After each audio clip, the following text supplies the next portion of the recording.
नमस्कार. दीपवाणीचा संवाद ह्या कार्यक्रमामध्ये मी दिलीप जाधव आपलं सर्वांचं स्वागत करतो. आज आपल्याकडे ह्या कार्यक्रमामध्ये चर्चा करण्यासाठी एक असं व्यक्तिमत्व आलेलं आहे की त्या व्यक्तीला आदर्श विद्यार्थिनी, आदर्श पत्नी, आदर्श सून, आदर्श माता आणि आदर्श शिक्षिका अशा अनेक उपाध्या त्यांना लागलेल्या आहेत. खेडमधल्या सौ स्मिता प्रदीप मालसे ह्या आपल्या या ठिकाणी आलेल्या आहेत. आपण त्यांना या ठिकाणी वेलकम करतो आहे आणि आपण त्यांच्याशी चर्चा करणार आहोत. मॅडम, मी आत्ता मगाशीच म्हटलं की असे एक व्यक्तिमत्व आज आमच्या ह्या कार्यक्रमामध्ये सहभागी होत आहे की ज्यांना अनेक उपाध्या लागलेल्या आहेत. त्यामध्ये आदर्श विद्यार्थिनी आहे, आदर्श पत्नी आहे, आदर्श सून आहे, आदर्श माता आहे, आदर्श शिक्षिका देखील आहे. मला सांगा, हा जो तुमचा सगळा शैक्षणिक प्रवास आहे त्याबद्दल तुम्ही काय सांगाल सुरुवातीला? हा शैक्षणिक प्रवास म्हणजे असा की माहेरी माझ्या घरी माझं शिक्षण 12वी पर्यंत झालं. त्याच्यानंतर सासरी आले 85 सालामध्ये. त्यानंतर असं मुलीनं म्हणायचं की मला शिक्षणाची आवड आहे पुढे, पण ते जमेलच असं सांगता येत नाही. काहीतरी अडचण येते, सासरच्या माणसांच्या घरी काहीतरी परिस्थिती वेगळी असते, शिक्षणाची आवड नसते. पण तसं मला काही आढळलं नाही की मला जे प्रोत्साहन मिळालं की ते तू शिक, तुला जेवढं शिकायचं असेल तेवढं शिक. सासूबाईंनी मला हे दिलं, प्रोत्साहन दिलं, मामांजीने दिलं. आणि मुख्य पाठिंबा असतो तो अहोंचा असतो, पतिराजांचा असतो की त्यांनी जर का हो म्हटलं तर आपल्याला पुढे शिकता येतं किंवा त्यांच्या प्रोत्साहनामुळे आपण पुढे शिकू शकतो. तसं असं म्हणतात की एका पुरुषाच्या मागे स्त्रीचा पाठिंबा असतो किंवा ती उभी असते ठामपणे. तसंच मला असं वाटतं की एका यशस्वी स्त्रीच्या मागे पुरुष देखील तितकाच जबाबदार असतो आणि त्याच्यामुळे आपलं शिक्षण पुढे घडू शकतं. म्हणजे थोडक्यात आता म्हणजे 48व्या वर्षी म्हणजे आपण मगाशी जी काही चर्चा केली किंवा आपण तुमच्याबद्दल जी काही आम्हाला माहिती मिळाली त्याच्याप्रमाणे की 48व्या वर्षी तुम्ही एक कीर्तनकार ही पदवी घेतली. म्हणजे यावरून असं लक्षात येतं की कुठल्याही शिक्षणाला वयाची अट नसते किंवा वय हे कुठलीही पदवी मिळवण्यासाठी आड येत नाही. त्याबद्दल काय सांगा? मला BA MA पर्यंतचे शिक्षण माझं शाळा चालू असतानाच झालं. पण त्याच्यानंतर मला असं वाटायला लागलं की काहीतरी कठीण, असं म्हणतात की LLB चा अभ्यास कठीण आहे. तो पण मी नंतर करायचं ठरवलं. शाळा चालू असतानाच ते चालू ठेवलं, शिक्षण केलं पूर्ण. आणि 21 वर्षानंतर जेव्हा रिटायरमेंट घ्यायची वेळ आली त्यावर आपण चर्चा करणार आहोत. पण त्याआधी आपण महत्त्वाचा विषय असा आहे की तुम्ही आता मागाशी म्हणालात की 1985 साली तुमचं लग्न झालं आणि त्यानंतर तुम्ही खेडमध्ये आलात. दापोलीतून तुम्ही खेडमध्ये आलात आणि खेडमध्ये आल्यानंतर तुमचं मग इतर ज्या काही पदव्या आहेत मग त्याच्यामध्ये तुमचं BA आहे, त्यानंतर तुम्ही MA केलं. हे सगळं तुमचं शिक्षण कुठे झालं? हे शिक्षण सासरी आल्यानंतरच झालं. 12वी पर्यंत झालं होतं, पण ते पुणा युनिव्हर्सिटी होती SNDTची आणि तिथे जाऊन मी ते म्हणजे खरं तर STचा प्रवास खूप होता. पण माझं असं होतं की गाडीत बसल्यानंतरचा अभ्यास तिथे पोहोचेपर्यंत तो अभ्यास खरा, म्हणजे एरवी बाकीच्या अडचणी असतातच, पण त्यातून खरा अभ्यास तो त्यानंतर माझा झालेला. वयाच्या म्हणजे 12वी पर्यंत तुमचं जे शिक्षण आहे ते दापोलीत झालं. त्यानंतर तुमचं लग्न झालं. पण तो जनरली कसं असतं की एकदा लग्न झालं की शिक्षणाला फुल स्टॉप. पण त्यानंतर तुम्ही या ठिकाणी येऊन म्हणजे खेडमध्ये आल्यानंतर तुम्ही सासू सासऱ्यांची अविरत सेवा केलीत. हे सगळं करत असताना तुम्ही SNDT कॉलेजमधून तुम्ही BA ची पदवी घेतली, त्यानंतर तुम्ही MA केलं आणि हे सगळं झालं. म्हणजे ह्यामध्ये तुम्ही समाधानी न होता पुढे जाऊन तुम्ही LLB देखील केलं. हे करण्यामागचं खरं कारण काय होतं? हे करण्यामागचं कारण असं होतं की आपण वयाची अट नसते शिक्षणासाठी, की आपण अविरत शिक्षण घेऊ शकत असतो. तरीही LLB करण्यामागे म्हणजे वकिली करण्यामागे काही वेगळा उद्देश होता की काहीतरी म्हणजे कायद्याचं शिक्षण आपल्याला मिळावं. कुठेही कायद्याचं शिक्षण काही म्हणजे असं उपयोगीच पडतं आणि ते आपण पुढे सनद घेईन किंवा प्रॅक्टिस करेन हे काही त्यावेळेला मला म्हणजे माहीत नव्हतं मी पुढे करेन की नाही. पण 21 वर्षानंतर रिटायरमेंट घेतली आणि ठरवलं की आता आपण सनद घ्यायची आणि मुंबईला जाऊन प्रॅक्टिस करायची असं मुलाबरोबर. तुम्ही आता मगाशी म्हणालात की हे सगळं करताना अहोंचा पाठिंबा असणं अतिशय गरजेचं आवश्यक आहे. मग तुम्ही आता इतर ह्या सगळ्या पदव्या घेतल्या, तुम्ही नोकरी करत होतात, LPच्या प्राथमिक शाळेच्या मुख्याध्यापिका होतात. मी सगळं असताना तुम्हाला जेव्हा वाटलं की आपल्याला LLB करायची आणि ही वकिलीची सनद घ्यायची त्यावेळेला तुम्ही तुमच्या अहोंशी काही चर्चा झाली होती, त्यांचा काय रिस्पॉन्स होता? त्यांचा रिस्पॉन्स म्हणजे तुला जेवढं शिकायचं असेल तेवढं शिक तू, म्हणजे त्यात आम्ही काही कमी पडणार नाही. प्रोत्साहन म्हणजे घरातलं प्रोत्साहन म्हणजे सांगायची आणखी एक गोष्ट म्हणजे मला अक्षरशः हे वाटतं की अंगावर शहारे येतात की LLB मी जेव्हा झाले, पहिल्या वर्षाचीच LLB परीक्षा पास झाले, तेव्हा घरातून म्हणजे आई सासूबाई द्यायच्याच लगेच बक्षीस, पण सासरे मला म्हणाले की अगं तू LLB झाली असता माझी आणखी तुला मी बक्षीस देतो. आणि मी म्हटलं ना राहू दे हो, अजून 3 वर्ष झाल्यानंतर द्या. पण अशी घटना अशी घडली की 3 वर्षानंतर LLB झाले आणि पुन्हा म्हणाले अगं ही अंगठी तुला मी बक्षीस दिले. पण त्यावेळेला असं एक म्हणजे हा घडला, प्रसंग घडला की त्यांची अंगठी ते जेव्हा गेले तेव्हा त्यांच्याबरोबर ती गेली. पण मी तेव्हा पण वाईट वाटून घेतलं नाही की जाऊ दे, मला त्यानेच दिली होती ना, त्यांच्याबरोबर ती गेली. पण सांगण्याचा हेतू असा किंवा एक असे मला साक्षात्कार घडला म्हणा किंवा काय म्हणा की ती 3ऱ्या दिवशी त्या अग्निदिव्यातून अंगठी सुद्धा ही जशी आहे तशी मला परत मिळाली. की ते मी माझ्या ह्याच्यातली खरी माझ्या शिक्षणाची पावती समजते की शिक्षणाचं प्रोत्साहन देण्यासाठी सुद्धा सासरची माणसं आवश्यक असतात की त्यांनी जर का असं पदोपदी तू शिक, तुला आम्ही पुढे नेतोय, तू तुला शिकायचं असेल तेवढं शिक असं म्हणतात ना, तेव्हा आपल्याला सुद्धा ते काहीतरी करून दाखवावं असं वाटतं. आयुष्यात मोठं व्हायचं असेल तर घरच्यांचा पाठिंबा असणं हे फार गरजेचं आहे असं म्हणता येईल. ही चर्चा आपण असं सुरू ठेवणार आहोत, पण त्याआधी घेऊया कमर्शियल.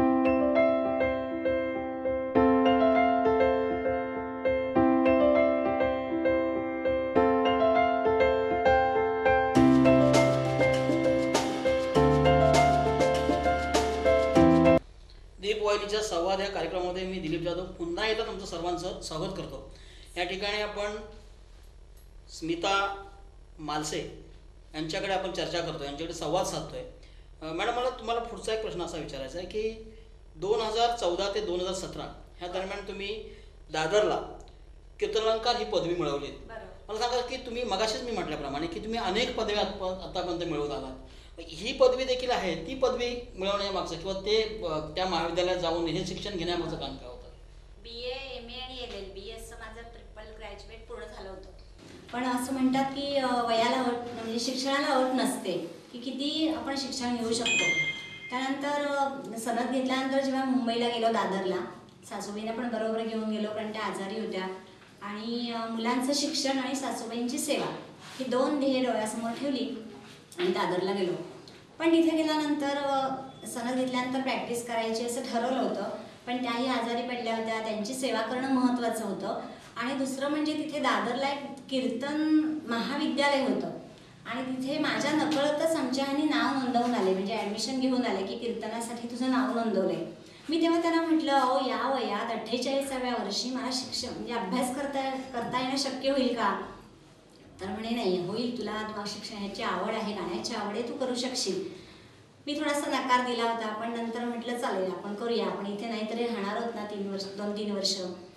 तर तेव्हा मला ह्यांनी सांगितलेलं एक वाक्य आठवतंय की ते म्हणाले होते की अगं या कलेची जाणीव किंवा या कलेची किंमत तुला आत्ता नाही समजणार. जेव्हा आपण पुन्हा गावामध्ये जाणार आहोत तेव्हा एखाद्या ठिकाणी जर का अशी वेळ येते की त्या ठिकाणी आत्ता प्रभूची सेवा करण्यासाठी कोणी उपलब्ध नसतं आणि त्यावेळेला तुला ह्या कलेची किंमत कळेल. पण असाच एक अनुभव इथे आल्यानंतर मला लगेचच 1 वर्षामध्ये आला की इथे रामनवमी उत्सवासाठी जे बुवा ठरलेले होते 9 दिवसासाठी कीर्तन करणारे, पण त्यांना अचानक अशी अडचण आली की त्यांच्या घरामध्ये काहीतरी अडचण आली आणि ते निघून गेले. 4 दिवस कीर्तन केलं आणि निघून गेले. पण त्या दिवशी घरामध्ये आई आजारी असताना सुद्धा मला 6 वाजता संध्याकाळी बोलवायला आले त्या मंदिरातले काही व्यक्ती की तुम्ही आत्ता मॅडम आत्ता हे आपल्या समाजासाठी किंवा आपल्या प्रभूची सेवा करण्यासाठी तुम्ही या, म्हणजे आता राहिलेला 4 दिवसाचा उत्सव आपल्याला पूर्ण करायला पाहिजे. पण तेव्हा माझी खरी परीक्षा होती की आता हे घरातलं सांभाळू की कीर्तन करण्यासाठी जाऊ. कीर्तन करणं हे खरंच एवढं सोपं नाही आहे की अचानक तिथे जाऊन 2 तास उभं राहायचं आहे, कीर्तनाचा विषय ठरवायचा आहे. पण हेही सुद्धा 4 दिवस मी अगदी उत्तमरित्या पूर्ण केले आणि रामनवमी उत्सव अतिशय उत्साहाने केलं, आनंदात केलं. त्यासाठी मला खरंच माझ्या प्रभूची कृपा हेच मला त्याच्यासाठी कारण म्हणजे सांगावं लागेल. आणि दुसरं म्हणजे सासूबाई सासऱ्यांचे आशीर्वाद, आईवडिलांचे आशीर्वाद आणि घरातल्याने खरंच त्याही वेळेला मला सहकार्य केलं, म्हणूनच ती माझी प्रभूची सेवा माझ्याकडून व्हायची होती ती पूर्ण झाली.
आता तुम्ही म्हणालात की कीर्तनकार ही जरी पदवी मी घेतली असली तरी पण कीर्तन जाऊन करणं हे तितकंसं सोपं नाही. बरोबर. एक फार मोठं आव्हान असतं. बरोबर. आणि तुमच्याकडे अचानक एक व्यक्ती येते आणि सांगते की आमच्या मंदिरामध्ये तुम्हाला कीर्तन करायचं आणि ते एक दिवस नव्हे किंवा 4 तासाचे नव्हे तर तुम्हाला सलग काही दिवस 4-5 कीर्तन करायचं आहे. नेमकं आपण एखादा विषय कीर्तनासाठी निवडतो त्या विषयाची निवड कशी केली जाते? विषयाची निवड केली कारण आपल्याला त्यावर अविरत बोलायचं असतं बरोबर. त्या विषयावर. पण त्यासाठी काय झालं की पुढेच हनुमान जयंती व्हायची होती आणि त्याचं मला बोलावणं होतं. ती कीर्तनं माझी 2-3 कीर्तनं तयार होती आणि शिवाय आणखी मी काहीतरी थोडासा अभ्यास केला. म्हणजे अक्षरशः दिवसभर पूर्णपणे त्याच्यामध्ये वेळ त्याच्यासाठी दिला मला की कीर्तन करण्यासाठी आणि रात्री उभं राहून खरंच यशस्वीरित्या कीर्तन करू शकले. ह्या कीर्तनाच्याच अनुषंगाने एक प्रश्न असा आहे की आपण जेव्हा कीर्तन सांगत असतो त्यावेळेला किंवा कीर्तनाच्या माध्यमातून आपण जेव्हा प्रबोधन करत असतो त्यावेळेला आपल्यासमोर फार मोठा समुदाय असतो आणि त्या समुदायाला आपल्याला उपदेश करायचा असतो. तेव्हा जो माणूस कीर्तनकार असतो किंवा जो माणूस उपदेश करत असतो त्याला एक वेगळ्या प्रकारचं धारिष्ट असणं गरजेचं असतं. हे धारिष्ट ठीक आहे, तुम्ही कीर्तनकार म्हणून पदवी घेतली हे सगळं ठीक आहे, पण हे धारिष्ट नेमकं कशामुळे आलं? तुम्ही शिक्षक होतात, अनेक विद्यार्थ्यांच्या समोर बसलेले असायचे, त्याच्यामुळे ते जमणं शक्य झालं का? म्हणतात असं की पाण्यात पडलं की पोहता येतं. आता मला खरं तर शिक्षिका असताना मुलांसमोर बोलण्याची सवय होती, पण एवढ्या मोठ्या लोकांसमोर बोलायचं याच्यासाठी खरंच दैवी असं थोडासा हा असावा लागतो, कृपा प्रसाद म्हणावा की तो प्रभूचा प्रसाद, प्रभूची कृपा आणि त्याच्या पाठीमागे असलेलं आपलं घरच्यांचं सहकार्य हेच मी जास्त याला महत्त्व देते. आणि स्वतः घेतलेली मेहनत ह्या सगळ्या गोष्टी कारणीभूत आहेत. दुसरा एक माझा प्रश्न जो आहे तुमच्या वकिली याची संदर्भात आहे. तुम्ही वकिलीची हे पदवी घेतलीत, वकील झालात आणि प्रत्येकाची एक इच्छा असते की मला वकील व्हायचं आहे आणि मला काही न्यायालयीन खटले मला लढवायचे आहेत किंवा चालवायचे आहेत. तुम्ही वकिलीची पदवी घेतल्यानंतर एखादा असा खटला चालवलात का? म्हणजे एखाद्या चालवण्यासाठी म्हणजे तेव्हा वेळच मिळाला नाही असा की ज्या हेतूने आम्ही गेलो होतो ना मुंबईला दादरला, तो हेतू साध्य झाला नाही. म्हणजे तेव्हा अशीच परिस्थिती आली की त्या आजारी असल्यामुळे मला ते शक्य झालं नाही आणि मुलांचं शिक्षण पण चालू होतं. आता म्हटलं त्यांची सेवा ही आता पहिली महत्त्वाची आहे, नंतरच्या पुढच्या आयुष्यामध्ये आपल्याला करता येईल त्याप्रमाणे माझं राहिलेलं जे उद्दिष्ट आहे ते मी आता या पुढच्या ह्याच्यात पूर्ण करणार. तुमचा एक मोठा जो मुलगा आहे त्याने LLM केलेला आहे, दुसरा मुलगा आहे तो देखील वकिली करतोय. मग आता ह्या सगळ्या तुमच्या वकिलीचा जो तुम्हाला जी सनद तुम्ही घेतली तर आपल्या मुलांबरोबर वकिली करण्याचा काही तुमचा भविष्यामध्ये मानस आहे? आहे. आता मला असं वाटते की मुलांची पण इच्छा आहे की आपण या आपल्या कलेचा उपयोग असा करूया की खेडेगावामधून अशी परिस्थिती असते की काही तिथे समस्या असतात, अडचणी असतात आणि कायदेविषयक त्यांना खरं तर मार्गदर्शन करायला कोणी नसतं. पण मला असं वाटतं की मुलांची पण अशी इच्छा आहे की आपण सुरुवातीला त्या अशा खेडेगावातून जाऊया आणि त्यांना कायदेविषयक थोडंसं मार्गदर्शन केलं तर मोफत मार्गदर्शन असा एखादा वार ठरवायचा, रविवार म्हणा किंवा त्यांच्या ह्याच्यानुसार, आणि त्या ठिकाणी जाऊन त्यांना मोफत मार्गदर्शन करायचं हे मला ग्रामीण भागातल्या महिलांसाठी अतिशय एक चांगली संधी तुम्ही ह्या माध्यमातून उपलब्ध करून देणार असं सांगितलं. तुम्ही सगळ्या स्तरावरती एक यशस्वी महिला म्हणून आपण तुमच्याकडे पाहतोय. कारण मी मगाशी म्हटल्याप्रमाणे सुरुवात आपण करताना असं म्हटलं होतं की अगदी विद्यार्थी जसे असल्यापासून आज तागायत तुम्ही सगळ्याच आघाड्यांवरती तुम्ही यशस्वी झालेले आहात आणि म्हणूनच तुम्हाला आम्ही यशस्वी महिला असं या ठिकाणी संबोधतोय. एक यशस्वी महिला म्हणून तुम्ही समाजातील महिलांना बरं. काय संदेश द्याल आमच्या ह्या माध्यमातून? मी माझ्यावरून तरी असं सांगू शकते की आपल्यामध्ये जिद्द पाहिजे. कोणतीही गोष्ट करण्यासाठी अशक्य असं काही नसतं. पण असं इंग्रजीमध्ये एक म्हण आहे, विल फाइंड अ वे. जर काही इच्छा असेल तर आपल्याला सहज मार्ग मिळू शकतो. पण त्याच्यासाठी महत्त्वाकांक्षा पाहिजे, जिद्द पाहिजे, उमेद पाहिजे काहीतरी करण्याची. आणि ती असेल ना तर आपल्याला कोणतीही गोष्ट कठीण जाणार नाही. त्या मार्गावरून आपण सहजरित्या जाऊ शकतो. तो करून घेणारा परमेश्वर असतो आणि आपल्या पाठीशी जे मातृपितृभक्तीची सेवेचं जे फळ आपल्याला असतं मिळालेलं, त्याचाही उपयोग होतो आणि मग आपण कोणतीही गोष्ट साध्य करू शकतो. खेडमध्ये अनेक वेगवेगळ्या प्रकारचे हिरे आहेत. त्यातलाच आज एक हा हिरा आपण या ठिकाणी तुमच्याशी संवाद साधण्यासाठी या ठिकाणी आम्ही आमंत्रित केला होता. मॅडम, अतिशय चांगल्या पद्धतीने की शिक्षणाला कुठल्या वयाची अट नसते, त्याचप्रमाणे आईवडिलांची किंवा सासू सासऱ्यांची सेवा करणं हे गृहिणीचं आद्य कर्तव्य आहे आणि ते जर आपण केलं तर आयुष्यात आपल्याला कुठलीही गोष्ट कमी पडत नाही. हा एक संदेश तुम्ही दिलात. आणि त्यापेक्षाही सगळ्यात मोठं की तुम्हाला जी वकिलीची सनद मिळाली ती सनद पैसे कमवण्यासाठी नव्हे तर ग्रामीण भागामध्ये जाऊन त्या ठिकाणी ज्या महिलांना खरोखर कायदेविषयक सल्ल्यांची आवश्यकता आहे अशा महिलांना मोफत तो सल्ला देण्यासाठी तुम्ही प्रयत्नशील राहणार आहात. तुमची दोन्ही मुलं वकिली या क्षेत्रामध्ये आहेत. एक तुमचा मुलगा मोठा LLM झालेला आहे, दुसरा मुलगा वकिली करतोय. त्या मोठी मुलगी तुमची उच्च विद्याविभूषित आहे.